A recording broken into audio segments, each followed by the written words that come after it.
देशात लोकशाहीची हत्या, मतांची चोरी लपवण्याचा भाजपचा प्रयत्न, उद्धव ठाकरेंचा हल्लाबोल, तर जनादेश धुडकावणाऱ्यांनी आम्हाला शिकू नये, मुख्यमंत्री देवेंद्र फडणवीसांचा पलटवार.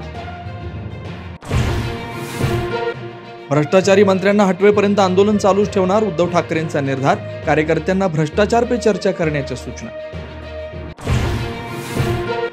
मुंबई, ठाणे, नाशिक, नागपुरात ठाकरेंच्या शिवसेनेचा जनाक्रोश. आंदोलन मुंबईत बनियन लुंगी घालून आणि बनावट पैसे घेऊन आंदोलक सहभागी, तर नागपुरात पत्ते खेळून निषेध. निवडणूक आयोगाविरोधात दिल्लीतील इंडिया आघाडीचा मोर्चा अडवला. राहुल गांधी, प्रियांका गांधी, संजय राऊतांना ताब्यात घेतलेल्या अनेक खासदारांना सोडलं. निवडणूक आयोगाला भेटायला जातानाही पोलिसांनी अडवणूक अटक केली. राहुल गांधी यांचा आरोप, खरी मतदार यादी आयोगाने द्यावी अशी एकजूट झालेल्या विरोधकांची मागणी.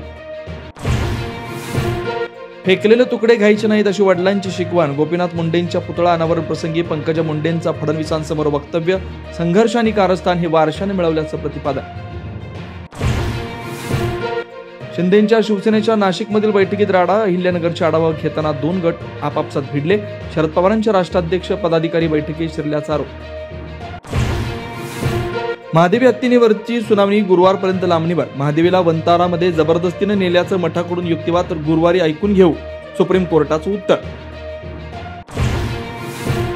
राज्यातील भ्रष्ट मंत्र्यांविरोधात शिवसेनेचा संताप उफाळला. सांगली शिवसैनिकांनी मंत्र्यांच्या प्रतिकृतीसमोर पत्त्यांचा डाऊट लावून अनोखं केलं आंदोलन. इस्लामपूरमध्ये साहित्य सम्राट अण्णाभाऊ साठे यांचा पुतळा उभारणी प्रकल्प. जयंत पाटील यांनी घेतली जबाबदारी. फलटणमध्ये पेढे वाटून आनंद केला साजरा.